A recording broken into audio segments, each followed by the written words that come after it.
Perfecto, creo que estamos grabando muy bien, muy bien. Bueno, Ale, bienvenido a esto que todavía no sé cómo se llama, pero que espero que muy pronto empiece a tener nombre. Eh, bueno, como te conté el otro día, pero aprovecho para contarle al mundo que nos está viendo y escuchando en el momento que sea. Bueno, yo me dedico a la filosofía, estudié filosofía y estoy, entre otras cosas, aprendiendo a ejercer mi profesión, ¿no? Y creo que esto también es un tema para otra charla, a lo mejor no esta, la que vamos a tener hoy, o sí, pero normalmente en las universidades nos enseñan a estudiar una carrera y esa carrera como que no está autocontenida. O sea, el manual de instrucciones o de cómo se usa esa carrera no está presente en la formación que uno recibe, ¿no? Creo yo, no sé, es una intuición que tengo. En filosofía me parece que es bastante así. O sea, aprendemos muchas cosas de la historia de la filosofía, nos volvemos expertos en apellidos, como digo yo, o sea, conocemos muchos nombres, pero después cómo ejerces tu profesión, más allá de lo típico, que es la docencia y la investigación académica, no está tan claro. Y yo estoy aprendiendo, tratando de aprender o de crear un modo de ejercer mi profesión, y en ese sentido me inspira, de algún modo, el gran padre fundador de la disciplina en Occidente, que es Sócrates, ¿no? Que en su momento en Atenas se dedicaba a dialogar, y su trabajo como filósofo era muy sencillamente acercarse a sus conciudadanos y preguntarles cosas y empezar a dialogar con ellos y en el marco de ese diálogo ir elaborando juntos, ¿no? Determinadas cuestiones del pensamiento y de la vida. Entonces, inspirado en ese modelo, en ese ejemplo, eh, tengo ganas de empezar a tener conversaciones así sencillamente con distintas personas para que desde mi lugar, bueno, ingenuamente, como preguntaba Sócrates, con mucha ingenuidad, acercarme a un tema del que no sé mucho, o posiblemente no sepa nada, pero del que mi interlocutor de cada turno, de cada vez, a lo mejor sepa o se dedica o tiene algo para compartir y decir al respecto.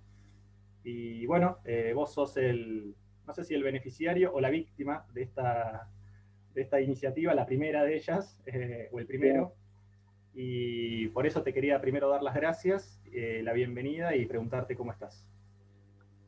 bien. Bueno, las gracias son mías por la invitación a esta nueva aventura. La verdad que para mí siempre es un placer conversar con vos del tema que sea, y en esta ocasión de un tema que me toca más de cerca, digamos, no tanto por mi formación profesional, ya vamos a ir por ahí, pero sí por mi trabajo cotidiano, ¿no? Y el camino profesional que yo estoy encarando. Y estoy muy bien. Muy tranquilo, así que, y con ganas de este espacio que me da un poco de curiosidad. Bueno, vamos a ir descubriéndolo juntos entonces. Eh, Me faltó decir en la introducción, digamos, que una de las cosas que hizo Sócrates en su momento, como la innovación filosófica de Sócrates, fue que llevó la pregunta a la instancia del concepto. Es decir, fue el que empezó a formular las preguntas filosóficas en términos de qué es X, por ejemplo, qué es tal cosa, qué es tal otra. En los diálogos de Platón, donde Sócrates es el protagonista, se ve muy claramente, ¿no? Por ejemplo, en La República, que es uno de los diálogos más conocidos de Platón, la pregunta filosófica que Sócrates empieza a trabajar con sus ciudadanos es ¿qué es la justicia? ¿No? Y todo el diálogo es una larga investigación, una larga búsqueda dialógica en torno a la pregunta ¿qué es la justicia? Entonces también yo lo que voy a tratar en estas charlas es, en cada caso, de aproximarnos juntos a una pregunta formulada en los términos de qué es X, ¿no? Y después si llegamos a saber qué es X o no, esto es un camino, digamos, ¿no? Lo importante es hacerlo, pero sí está como horizonte, trazado como horizonte y como propuesta para ir hacia una dirección. Y les cuento a todos que la propuesta que te hice y que me gustaría, o sobre lo que me gustaría conversar hoy con vos es sobre qué es una ciudad. Sobre qué es una ciudad. Y a lo mejor para ir a una pregunta un poco más concreta y cercana o personal, o acercándonos a ese qué es una ciudad, lo primero que se me cruzaba hoy por la mente cuando pensaba en esta charla que íbamos a tener era que, bueno, que evidentemente vos sos una persona que trabaja el tema de las ciudades, sos un especialista en el tema de las ciudades, venís haciendo un recorrido interesantísimo en ese campo, pero que en el origen tenés una formación muy ligada a lo que normalmente pensamos como lo otro de la ciudad, ¿no? Que es el campo, la industria agropecuaria, la ingeniería en la producción agropecuaria, etc. Y eso a mí me parece fascinante porque disfruto mucho de no poder encasillar a la gente en una cosa, digamos. Me parece que cuando alguien nos viene a romper los moldes, nos está haciendo un gran favor, porque nos invita a nosotros mismos a pensarnos más allá de esas estructuras muy rígidas y estancas en las que a veces nos compartimentamos, ¿no? Entonces, me gustaría escucharte a vos un poquito contar algo en relación con esa trayectoria. Sí, a mí me sigue hoy pareciendo un poco curioso, pero es cierto, digo, yo estudié, digo, formalmente lo no urbano. Yo soy ingeniero en producción agropecuaria y ahí por la Universidad Católica Argentina, y ahí digo, el foco de la carrera es la producción agrícola ganadera. Digo, de ciudades digo, no vemos nada, ¿no? Yo elegí esa carrera porque era un tema que en su momento me interesaba, y después la vida te va llevando por otros caminos y uno va haciendo, por lo menos en mi caso, digo, fui haciendo como un ejercicio activo de ver cuáles eran mis intereses, qué tipo de trabajos me interesaban, y me fui yendo de ahí, y hace ya varios años que trabajo vinculado a temas urbanos, ¿no? De gestión urbana, de implementación de proyectos urbanos. Hoy tengo un rol de como coordinador en un think tank de políticas públicas específicamente en el programa de ciudades.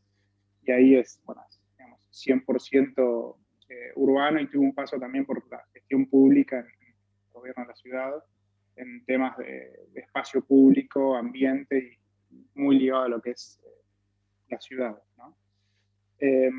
Así que sí, digo, yo estudié lo no urbano para hoy dedicarme y disfrutar lo estrictamente urbano, y tratar de pensar y entender un poco mejor, no sé si tanto qué es una ciudad. Eso no es algo que me suele preguntar, pero sí cómo funcionan las ciudades, qué tipos de problemas tienen, qué tipos de desafíos se enfrentan, y qué herramientas hay para mejorar las tensiones existentes, y promover intervenciones o políticas públicas que repercuten en una mejor calidad de vida para las personas que viven en las ciudades.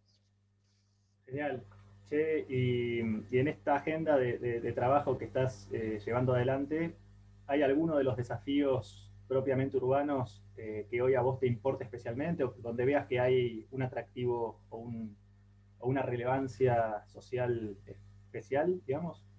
Sí, hay un campo de lo que es la gestión urbana que, que tiene que ver con cambio climático, con el ambiente, también con temas de espacio público, que a mí me interesa mucho.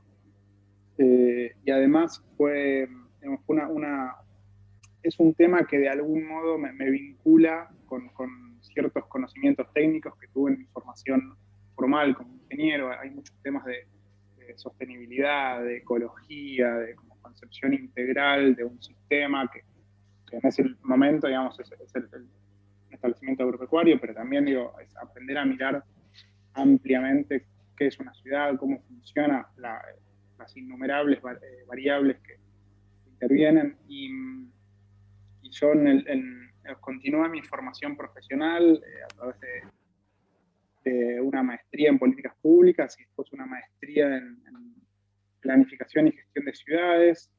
En esta segunda estoy finalizando mi tesis sobre una problemática ambiental asociada al crecimiento urbano, pero que impacta en cómo se vive en las ciudades, y cómo influye el ambiente sobre la calidad de vida. Entonces, hoy fui encontrando un tema que está vinculado al urbanismo, al funcionamiento de las ciudades, y que tiene que ver más con temas de cambio climático y de adaptación a este fenómeno que nos pone un poco en acción, ¿no? Hay, digamos, por un montón de cosas, algunas de las cuales podemos hablar también. Hoy el mundo se enfrenta a un gran desafío. Creo que este es uno de los tal vez dos más grandes desafíos que tiene el mundo este siglo, te diría. Uno es el tema del cambio climático y el otro es el tema de la desigualdad. Creo que durante el siglo pasado hubo enormes avances en reducir la pobreza eh, y se ha avanzado muchísimo, pero también al mismo tiempo que pasó eso, aumentó la desigualdad y eso genera otra serie de problemas, tensiones y distorsiones. Y el otro gran tema es el fenómeno del cambio climático, ¿no? Cómo, sobre todo desde el descubrimiento de combustibles fósiles, se ha volcado a un ritmo muy acelerado, dióxido de carbono y otros gases que afectan, estoy tratando de hacer una simplificación, ¿no? Pero afectan el balance energético del planeta y eso hace que lentamente se vaya calentando y eso afecta también el ciclo del agua, cuánto, cómo llueve, a dónde, con qué intensidad, olas de calor, digo, y eso digo, es como una cascada de efectos que tienen un impacto muy, muy grande en el mundo. Y en el mundo las personas están concentradas en las ciudades. Entonces es un tema que importa mucho a las ciudades porque ahí es donde están las personas. Hay una fecha que se suele citar que es el año 2008.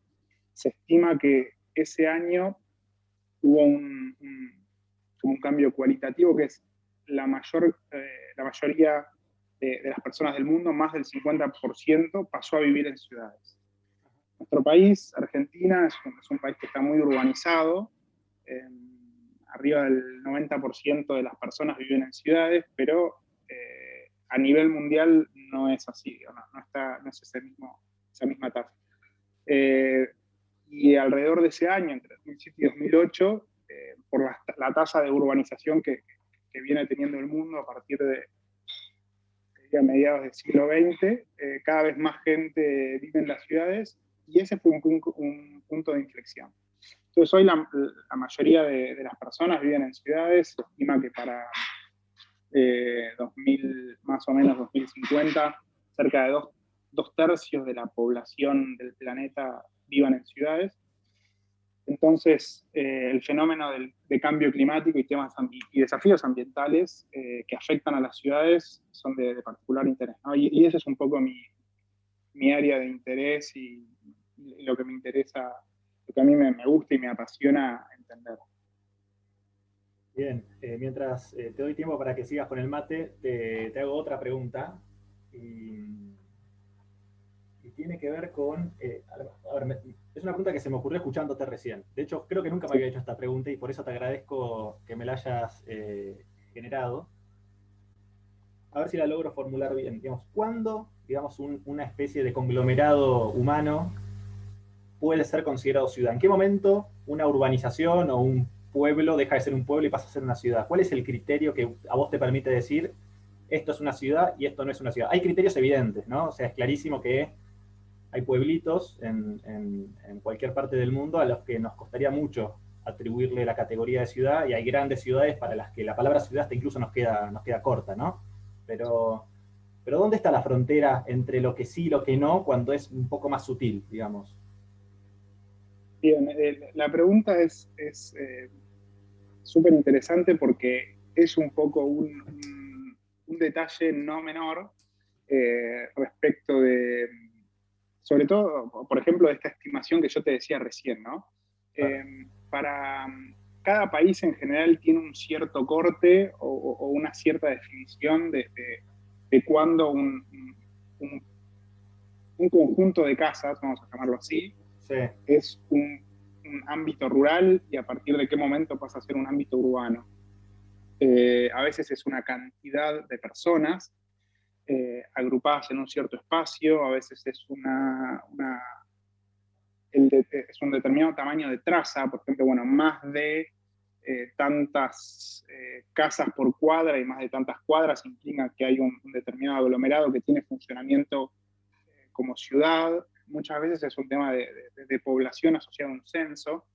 Estas son definiciones que suelen tener los institutos de estadística nacionales. No tengo fresca la definición que tiene el INDEC, pero me suena que es algo de 2.000 personas y digo, algún elemento más asociados como a la distribución espacial en el territorio. Pero cada país tiene su definición, entonces hay un cierto desafío en poder decir, bueno, ante la pregunta de cuántas personas viven en ciudades en el mundo, bueno, eso implica revisar las N definiciones de qué es una ciudad o qué es algo, o es un ámbito rural para cada país, y bueno, y eso volcarlo, y muchas veces son definiciones distintas, digo, acá podemos tener un corte de 2.000, que es muy poca gente, o sea, tratemos de imaginarnos un poblado de algunas manzanas, no muchas, y eso ya lo podríamos definir como ciudad. En otros casos puede ser 10.000, digo, 5 veces más, o más, ¿no? Si pensamos en China, que es un país con muchísima población, el umbral de lo urbano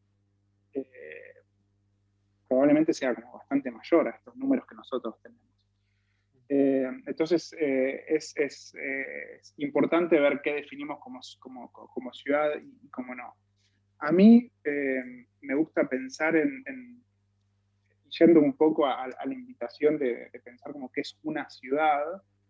A mí me gusta pensar en una ciudad como esa porción del territorio donde tienden a maximizarse interacciones económicas y sociales, ¿no? Si pensamos digo, cómo era el ámbito rural, la migración del campo a la ciudad, tratar de entender por qué la gente va a las ciudades, qué busca y demás, creo que digo, mucho se agrupan estas dos interacciones, sociales o económicas. Históricamente a la ciudad se iba a comerciar, se iba a comprar, se iba a vender la producción agropecuaria, a la ciudad se iba a formarse, a la ciudad se iba a hacer trámites, digamos, son interacciones. Y me parece que en buena medida, más allá de que es una definición amplia y un tanto ambigua, me parece que sirve para tratar de explicar qué pasa en las ciudades. Entonces me gusta pensarlo de ese modo. Ahora, valiéndome de ese modo, de ese criterio, ¿acaso Internet no sería una ciudad? ¿No podríamos pensar que es la gran ciudad si tomamos el criterio de la maximización de las interacciones sociales y económicas? Sí, no sé, me parece que Internet lo que hace es como acercarte de algún modo, pero yo no creo que pueda ser como una ciudad en sí misma, ¿no? Hay ciertos elementos de esas interacciones que no se pueden, digo, a través de lo virtual, de la distancia. Me parece que tiene que ver con cosas de la presencialidad que son necesarias. No es que sea como mi Sí, sí. campo de especialidad, pero me parece que en buena medida te permite hacer ciertas cosas, pero no te permite todo. Y hay ciertas cosas de la presencialidad que son indispensables, entonces, más allá de que vos en un campo, en un establecimiento, o sea, en una zona rural, puedas tener muy buen nivel de internet, eso no te garantiza lo mismo que vivir en una ciudad. Claro. Entonces, y además que, o sea, hoy todavía no estamos acostumbrados a eso. Digo, capaz que dentro de 50, 80 o 100 años va a ser prácticamente lo mismo.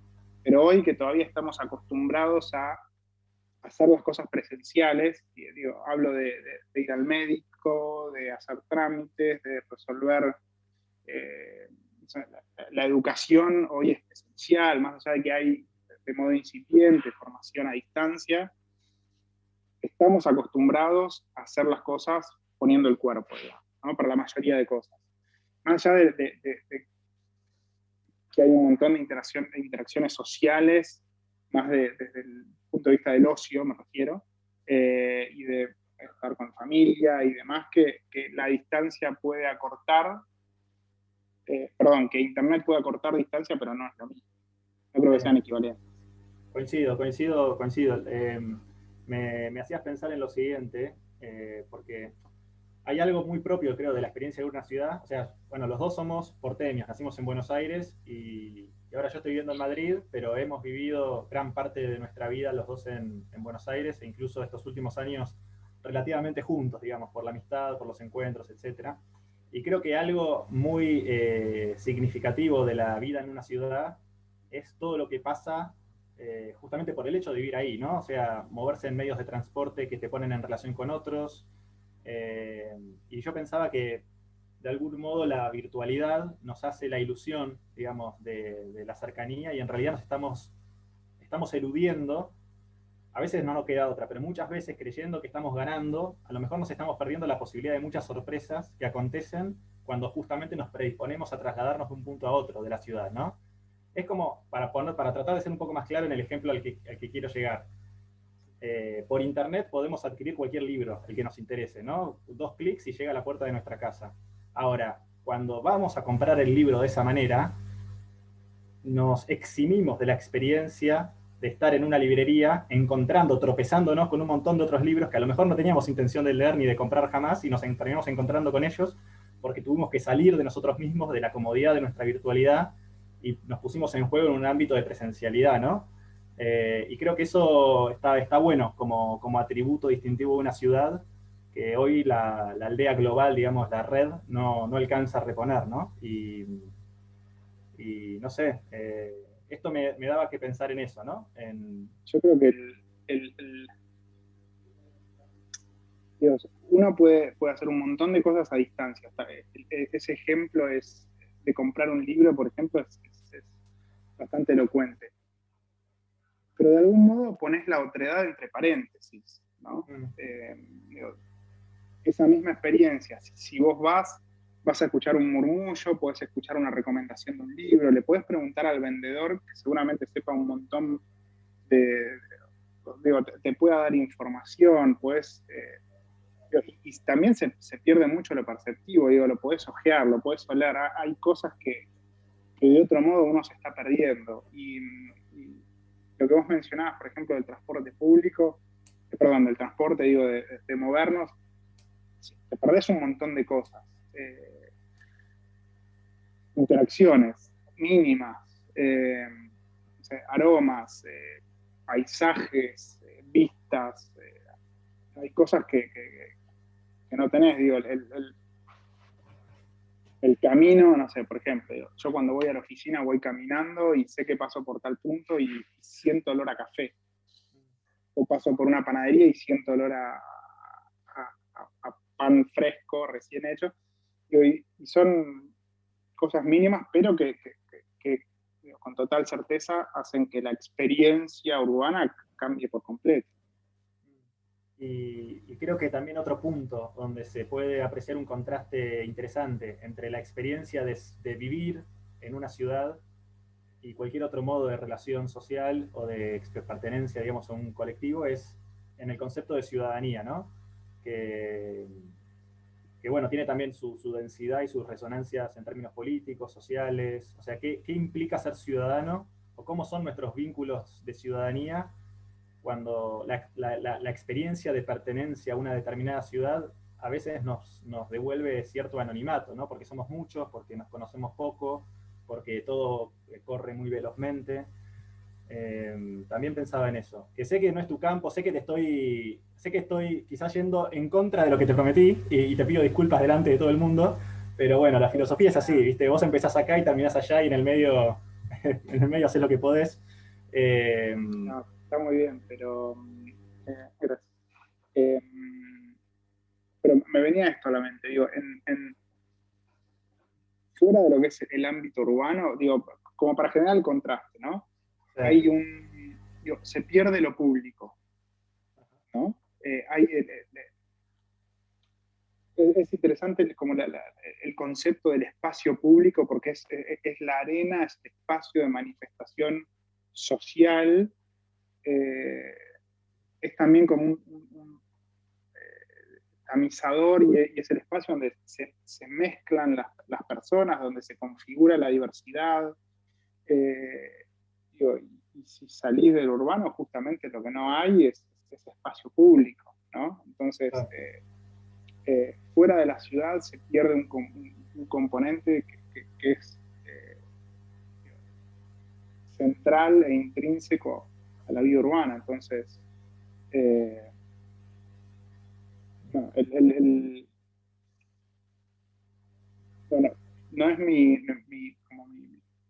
campo, como la filosofía de esto que te digo, pero digo, hay sociólogos que han como discutido un poco esto, eh, o cómo el espacio público, digo, se configura también como territorio y espacio de lucha eh, para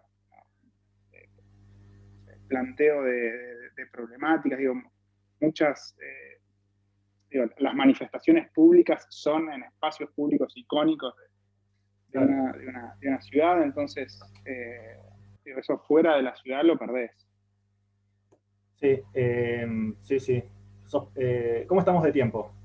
En confianza. Bien, Bien, bien, perfecto. bien. Porque se me fueron ocurriendo algunas preguntas mientras te escuchaba y hay un par que no quiero perderme la posibilidad de hacerte, Bien. eh, pero a lo mejor antes de llegar a ellas retomo algo de lo que vos decías recién, ¿no? Que tiene que ver, me encantó que introdujeras el concepto de espacio público porque estaba como implícito o escondido en el concepto de ciudad. O sea, a lo mejor en la pregunta ¿qué es una ciudad? Hay que responderla transitando por la pregunta ¿qué es el espacio público? ¿No? O cómo se accede al espacio público, o qué significa participar del espacio público, cómo se lo cuida, cómo se gestiona, cómo se... Sí, ¿qué ¿no? rol tiene en la vida urbana? ¿Qué rol tiene en la vida urbana? Exacto. ¿Y qué rol tiene en la Hay vida urbana? muchísimo. Tiene un rol fundamental eh, de, por varias razones. Y esto también se asocia, digo, no me lo quiero olvidar, pero quiero que también después reflexionar un poquito acerca de los barrios privados, ¿no? Ajá. Como un fenómeno de aglomeración y de expansión urbana, eh, residencial de baja densidad, y sobre esto también. Pero bueno, vuelvo. El espacio público y el espacio verde tuvo un rol higiénico en los inicios de la planificación urbana y de cómo pensar y cómo crecían las ciudades.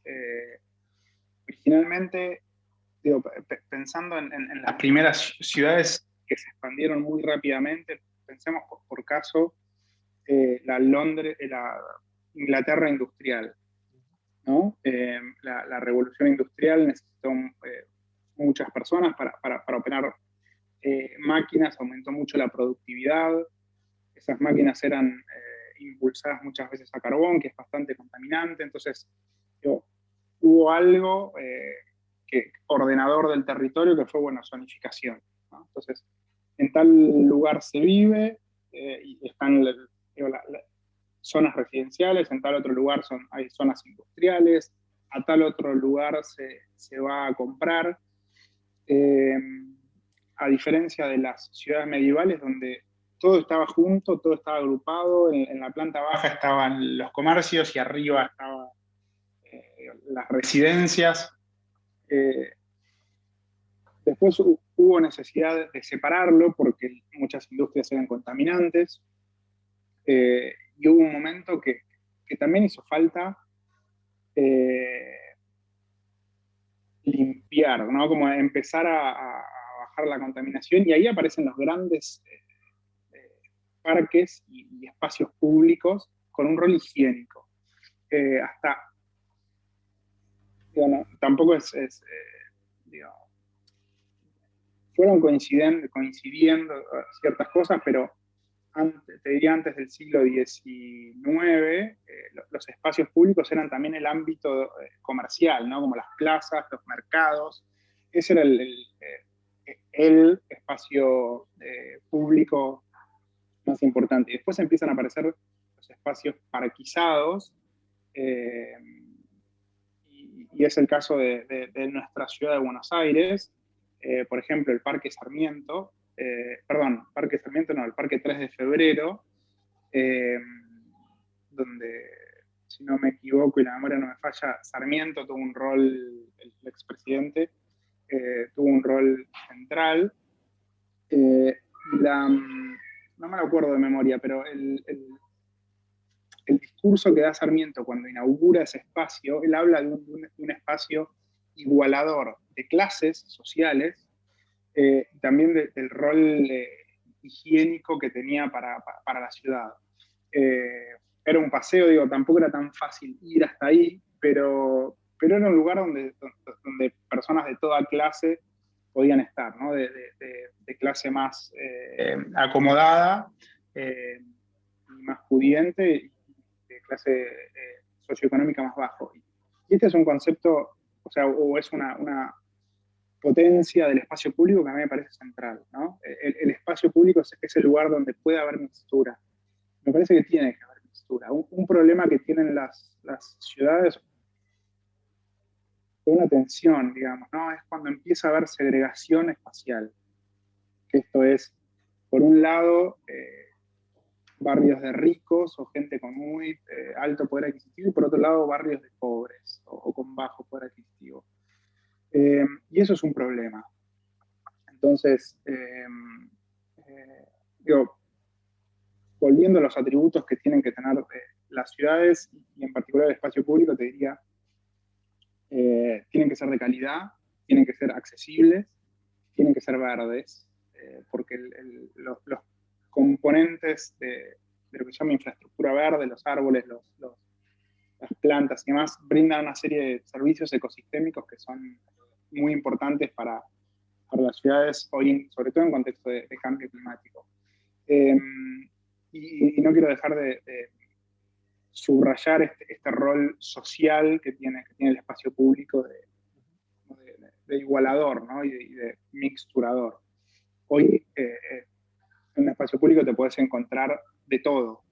Y eso es lo que, y digo, esa diversidad es lo que hace a una ciudad atractiva, interesante y hasta competitiva en términos económicos, ¿no? Hay quienes se han dedicado a estudiar el rol de la diversidad y de la tolerancia en el desarrollo económico de las ciudades. Un exponente de esto es Richard Florida. Y hay asociación entre ciudades más tolerantes, más abiertas a la diversidad, cualquier tipo de diversidad, y la competitividad económica. Entonces, que haya un espacio físico, que hoy lo llamamos espacio público, que permita esa mixtura, para mí es central. Está muy bueno, me encanta porque bueno, estoy aprendiendo mucho de esta charla y se me están ocurriendo cosas y o sea, rescato un poco la palabra mixtura que soltaste por ahí. Y esto de la pregunta es cómo se gestiona la diversidad o cómo se planifica un espacio público que promueva la diversidad y evidentemente creo yo, ¿no? Muchas de las cosas que los ciudadanos, las personas que vivimos en ciudades, eh, interpretamos como problemas y desafíos cotidianos de nuestra vida, están implicados directamente en temas de gestión urbana, de planificación de ciudad, de diseño de política, ¿no? O sea, es muy interesante. Me parece cómo lo personal y lo colectivo se imbrican, ¿no? En el plano de la urbanidad. Sí, ahí, digo, esa palabra, lo colectivo, el espacio público es el plano de lo colectivo. Y bueno, mencioné como muy brevemente algo de historia, y el paso siguiente, digo, se aprendió, ¿no? De cómo hacer ciudad. Y hoy de algún modo estamos volviendo en cierto modo, a esas ciudades medievales, en el sentido de la mixtura. Pero cuando las ciudades estaban con zonificación, donde en una punta de la ciudad la industria porque contamina, en otra punta lo residencial, en otro lugar lo comercial, había que trasladarse. Y eso es un problema en tanto necesitas inversión, el traslado es contaminante, sobre todo si depende de combustible y demás. Entonces, algo que se fue aprendiendo es la alta densidad es buena y la mixtura también es buena. Entonces, que vos puedas vivir cerca del lugar donde vas a trabajar y cerca del lugar donde vas a comprar lo que necesitas, o cerca del lugar donde se educan los chicos. Digo, eso es bueno porque reduce los traslados, reduce el tránsito y, eh, y le da vida al espacio público. Si hubiese, o todavía hay, ¿no? Como muchas ciudades donde lo residencial está de un lado, lo industrial del otro, como hay mucho transporte, eso genera tránsito, congestión y tiene una serie de externalidades negativas que muchas ciudades están tratando de revertir, ¿no? Las ciudades de proximidad, la ciudad de 15 minutos, promover la densidad urbana, es también positivo en términos económicos porque hace que la infraestructura tenga un menor costo per cápita. La infraestructura es algo caro, ¿no? Pensemos en hacer un subte, por ejemplo, para transportar gente. Se te hace mucho más rentable la inversión cuando tenés alta densidad y hay mucha gente en un determinado espacio. Entonces, y hay un mejor nivel e intensidad de uso de los activos urbanos. Entonces, la densidad es un concepto a plantear y a discutir, la mixtura también, como recién decíamos. Espectacular. Habías también deslizado por ahí, antes de hablar de este tema del espacio público, el espacio verde y lo que estuviste contando recién, un comentario sobre el tema del barrio privado, que era un fenómeno que te interesaba. Sí. Me encuentra casualmente en uno esta conversación, pero es un fenómeno que de las urbanizaciones cerradas, Ajá. que va un poco como en contra de la ciudad densa y compacta, que tiene espacio público, ¿no? Pues es una tipología urbana donde es de alto poder adquisitivo, donde se accede en auto, es de baja densidad, digamos, hay muy pocas personas por hectárea o por unidad de superficie, donde algunas de estas cosas que veníamos hablando recién, por ejemplo, el encuentro con lo diverso no se da, donde no hay mixtura, donde no hay espacio público, porque hay un espacio semipúblico, digamos, solo lo pueden usar las personas que viven acá, o digamos, en una determinada urbanización cerrada. Lo que de alguna manera genera es segregación espacial, ¿no? Digo, pueden vivir personas de cierto nivel adquisitivo y a baja densidad, muy baja densidad. Entonces, digo, es un fenómeno que responde a una cierta necesidad, digamos, y hay mercado y hay oferta y demás, pero es digo, genera ciertas tensiones en las ciudades con las cuales hay que convivir y, digo, en la medida de lo posible, revertir o trabajar. También tenés un tema de costo de provisión de infraestructura de servicios públicos. Un ejemplo de esto es, por ejemplo, llevar la luz tiene un costo marginal alto, ¿no? Porque a baja densidad ocupa mucho espacio y se te hace cada vez más lejos llevar servicios, retirar los residuos, llevar agua, llevar gas. El costo per cápita cuando esa baja densidad es muy alto, en contraposición a la alta densidad, que hace que un municipio pueda brindar mejor servicio, ¿no? Entonces eso termina repercutiendo en que no haya esa infraestructura, o sea, muy cara. Nosotros en Argentina los municipios generalmente a duras penas, digamos, tienen recursos para gasto corriente, que esto es sueldo del personal y el contrato de la recolección de residuos, digo, no mucho más. Entonces, son pocos los casos donde están son sólidas las finanzas municipales. Entonces, es algo que existe, pero en ciudades donde hay muy buena calidad de vida, estoy haciendo una generalización acá, pero, eh, pero es un tipo de expansión urbana que hay cierto acuerdo técnico de que no es tan deseable, por el tipo de externalidad que genera. Perfecto. Si estamos bien de tiempo, me gustaría hacerte una pregunta, así, o una invitación a una reflexión, y después sí, tengo dos preguntitas ahí más de color que quiero hacerte. Pero antes de ir a esa pregunta, también me permito recoger algo de lo que acabas de decir recién sobre el tema de los barrios cerrados o las urbanizaciones cerradas. Pensaba, un poco por lo que venimos charlando, ¿no? Y bueno, fundamentalmente por lo que venimos charlando en este rato, que de alguna manera decir urbanización cerrada es casi un oxímoron, digamos, ¿no? Es como casi decir hierro de madera, digamos. Es muy curioso esa paradoja, no sé, me deja ahí como pensando esa denominación. Y creo que lo que vos acabas de explicar muy claramente sobre todas las implicancias que tiene este tipo de sociabilidad y de gestión de los servicios públicos, etcétera, bueno, das cuenta de que hay algo ahí en el nombre que ya está denotando cierta tensión, ¿no? Cierta incomodidad. Pero te quería también, antes de ir a las preguntas que vengo anunciando desde hace un rato largo, que tampoco son gran cosa. Ya me veo, viste, las vendí tanto las preguntas que ahora cuando las haga vos y todos los que nos están viendo y escuchando van a decir, era para esto, que estabas tan apurado. Para nada.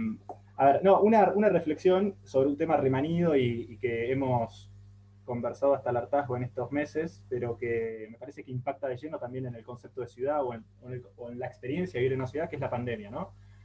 Sé que es un tema infinito, que da para 10 charlas largas, pero te quería proponer que vos elijas algún aspecto de la relación ciudad-pandemia que te parezca relevante, interesante, curioso, para entender cómo la pandemia vino a modificar, a transformar nuestra experiencia de la ciudad y a plantearle desafíos nuevos, ¿no? En algún plano.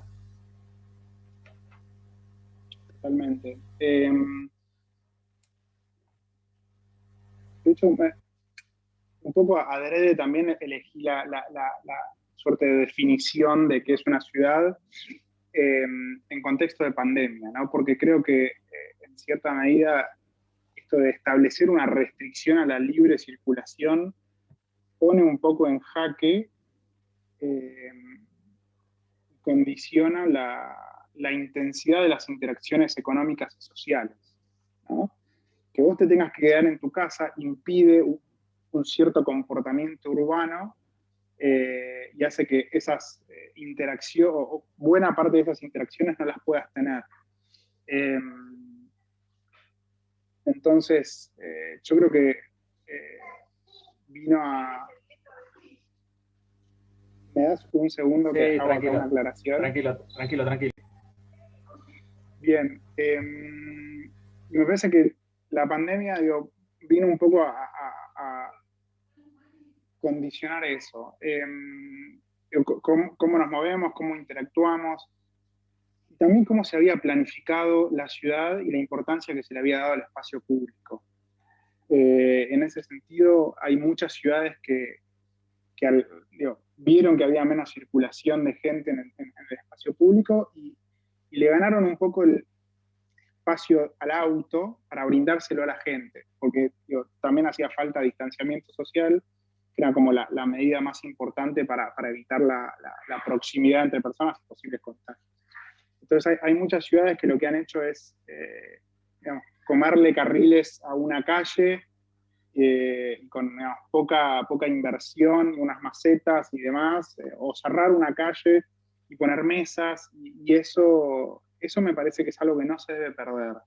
Eh, más espacio público para las personas, más veredas, aunque no sean veredas formalmente, que hayan digamos, menos espacio para los autos, más espacio para los peatones, para las sillas en la vereda, para las mesas de café. Creo que es importante porque eso hace que un espacio, eso hace que a fin de cuentas una ciudad sea vibrante, sea atractiva eh, y siempre que se pueda poner más verde, ¿no? Eso creo que les voy a pensar y decir siempre. Pero eso me parece que sería un lindo aprendizaje y que esta crisis por COVID en las ciudades sirva para hacer que las ciudades tengan un poquito más de espacio público para las personas. Genial. Ojalá, ojalá así sea. Bueno, y para cerrar finalmente, dos preguntitas que las inscribo en un gran tema que es tu relación personal con las ciudades, ¿no? Bien. Y en ese sentido se me ocurrían dos preguntas. Una es, ¿qué ciudad del mundo te gustaría conocer? O sea, una ciudad que no conozcas que te gustaría conocer. ¿Y a cuál te gustaría volver? O sea, no sé, puede ser más de una, pero me interesa sobre todo el nombre de esa ciudad y a lo mejor la motivación que hay en vos para responder con ese nombre. Perfecto. Ciudad que no conozca y que me gustaría conocer, alguna ciudad árabe. No tengo idea cuál todavía, pero alguna ciudad con mucha historia. Eh, El Cairo, ponele.